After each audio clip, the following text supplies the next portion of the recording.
नमस्कार दोस्तों, जय माता दी, जय भोलेनाथ। स्वागत है आप सभी का हमारे YouTube चैनल में। दोस्तों, आपको बता दें कि आपके जीवन में इन दिनों बहुत कुछ अच्छा होने वाला है।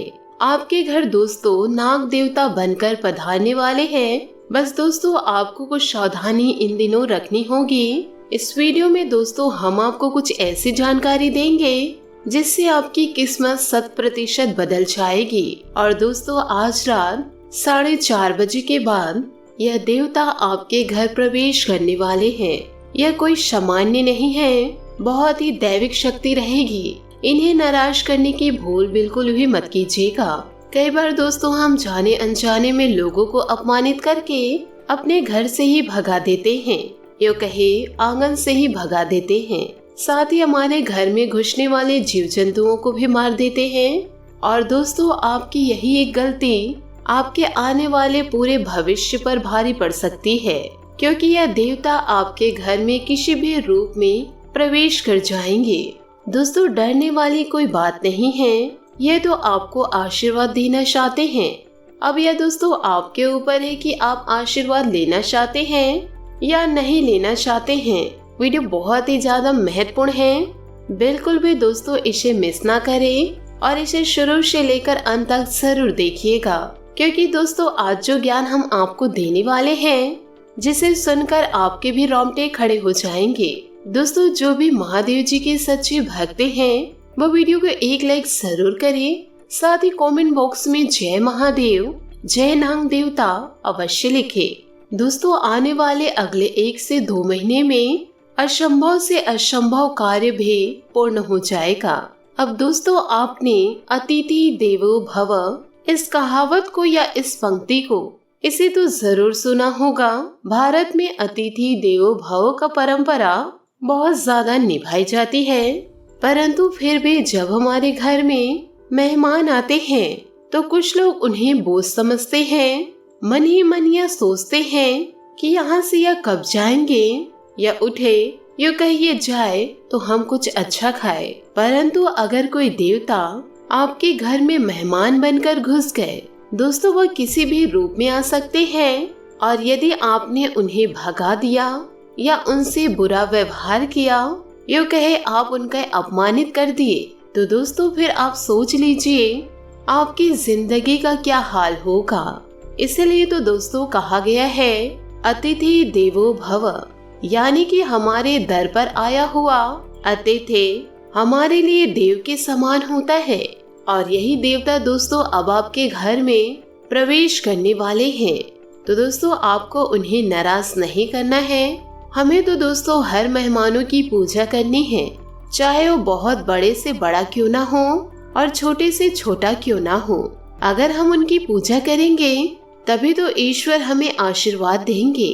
किंतु द्वार पर आए मेहमानों का इतना आदर सम्मान करे तो ईश्वर कहते हैं जब मैं इनके द्वार पर जब जाऊंगा तो कितना कल्याण होगा। तो इसे देखकर दोस्तों भगवान आपके द्वार पर किसी भी रूप में आ सकते हैं, इस बात में कोई भी दराई नहीं है। इसीलिए दर पर आए मांगने वालों की, दर पर आए याचक की, ये कहे घर पर आए मेहमानों की कभी भी बुराई व अपमान नहीं करनी है। उनके खिलाफ मन में कभी द्वेष या गलत भावना उत्पन्न नहीं होने देना है। साथ ही हमें इस चीज का ध्यान रखना है कि हमें जीवन काल में आगे बढ़ना है, उनकी सहायता करने के लिए, ये कहे उनका नमन करने के लिए, क्योंकि यही आपका सूत्रधार साबित होगा। इस बात को हमेशा आप ध्यान रखिएगा व जीवन में लागू जरूर कीजिएगा। साथ ही दोस्तों आपको बता दें कि बहुत सारे ऐसे लोग हैं जो जीव जंतु से बहुत ज्यादा डरते हैं। देखिए, हर प्राणी में परमात्मा का वास है। परमात्मा ने सभी को बनाया है, किसी चीज से डरने की कोई बात नहीं है। हमें सभी जीव जंतुओं की रक्षा करनी है। यदि आप रक्षा नहीं कर सकते तो आपको उसे मानना नहीं है। परंतु बहुत सारे ऐसे लोग कीड़े मकोड़ों को देखते ही उन्हें मार गिराते हैं। ऐसा करके वह अपने हाथों बहुत बड़ा पाप करते हैं।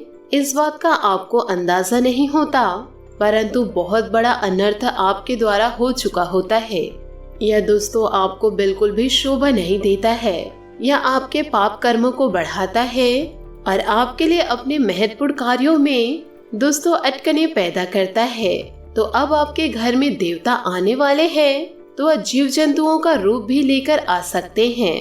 मान लीजिए वह किसी जीव जंतु का रूप धारण करके आपके घर आ रहे हैं, और यदि दोस्तों आपने उसे बहुत मार पीट के भगा दिया या उसे पूरा मार ही डाला, तो सोचिए दोस्तों आपके द्वारा कितनी बड़ी गलती हो जाएगी। यही तो परीक्षा का समय होता है। मान लीजिए अनजाने में आपसे कोई गलती हो जाती है, मौका होता है आपके पास किस्मत चमकाने का, उस मौके को आप खो देते हैं। तो हमारा आपसे यही आग्रह है कि मात्र दोस्तों कुछ ही दिन बाकी रह गए हैं। आज दोस्तों रात्रि 4:30 बजे से किसी भी रूप आपके घर या देवता आ सकते हैं। जीवन काल में बहुत सारे ऐसे भी लोग होते हैं जिनके घर मेहमान आते हैं कि वह दोस्तों मेहमानों को देखकर बहुत ज्यादा खुश हो जाते हैं, झूमने लग जाते हैं और उन्हें देखकर अलग अलग तरह की हरकतें करने लगते हैं। तो दोस्तों आप उनके चरण स्पर्श जरूर करें। इस रूप में भी दोस्तों आपके घर वो प्रवेश कर सकते हैं, लेकिन आप उन्हें पहचान नहीं पाएंगे। और हो सके दोस्तों आप उनके मनपसंद चीज आपको उन्हें बनाकर खिलानी है, और किसी भी तरह से दोस्तों उनसे आपको अच्छा आशीर्वाद ले लेना है, क्योंकि उनका यह आशीर्वाद आपके बहुत काम आएगा। उन्हीं का आशीर्वाद दोस्तों आपको दुश्मनों की चाल से बचाएगा, और उन्हीं का आशीर्वाद दोस्तों आपको हर परिस्थितियों का सामना करवाएगा। आने वाले दोस्तों अगले कुछ ही दिनों में एक और चाह और दूसरी ओर राह, यानी कि आप जो चाहेंगे उसी का रास्ता बन जाएगा। परंतु जीवन काल में कई बार ऐसा भी हो जाता है कि इंसान मन से जो कार्य करता है उसका रिजल्ट बहुत अच्छा आता है, और जो लोगों की बातें सुनकर काम करता है उसका परिणाम अच्छा नहीं आता। इसलिए आप भगवान को पूजिए, लेकिन दोस्तों अपने मन से, ना कि किसी दूसरे के कहने पर।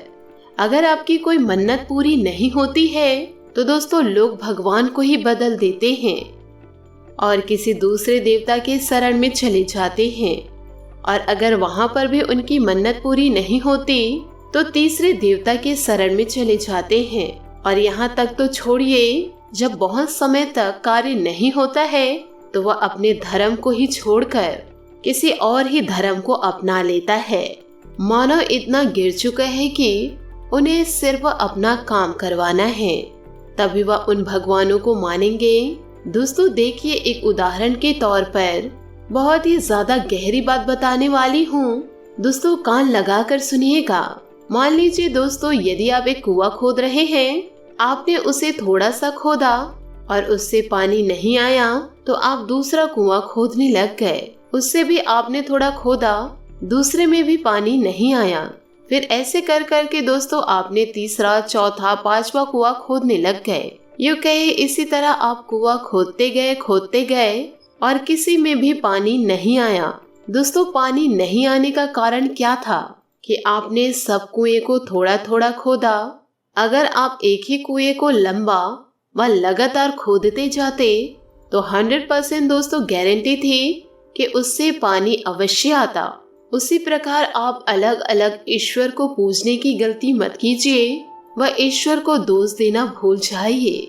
चाहे दोस्तों आपका काम बन रहा है या नहीं बन रहा है, किसी एक ही देवता के भक्ति में लीन रहिए। अगर आपके महादेव की बन रही है तो महादेव के भक्त तो महादेव की भक्ति में लीन रहिए। कृष्ण जी से बन रही है तो कृष्ण जी की भक्ति में लीन रहिए।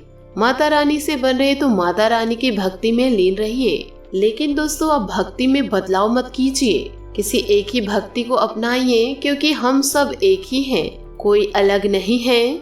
जीवन काल में आपका काम जरूर बनेगा, लेकिन आपको एक ही कुएं को गहरा खोदना पड़ेगा, क्योंकि दोस्तों भगवान एक ही हैं, किंतु उनके रूप अनेकों हैं। जैसे कि दोस्तों हमने आपको बताया कि यह देवता आपके घर में किसी भी रूप दस्तक दे सकते हैं। अगर आप सामान्य आंखों से उन्हें नहीं देख पाए तो यह दोस्तों दूसरी बात है, लेकिन दोस्तों किसी का रूप धारण करके आपके द्वार पर आते हैं तो चाहे कोई भी आ जाए, मांगने वाला ही क्यों ना हो, सफाई कर्मी क्यों ना हो, या आपके घर के कर्मचारी क्यों ना हो, तो उसे दोस्तों दिल से कुछ देना है।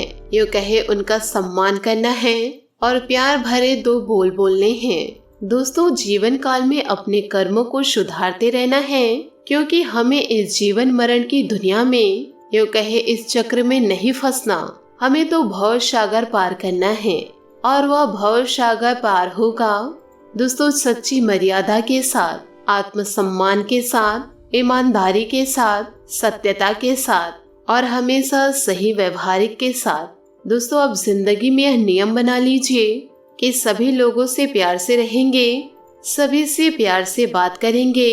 तो ये दुश्मन क्यों ना आपके द्वार पर आ जाए, तो हमें उनका सम्मान ही करना है।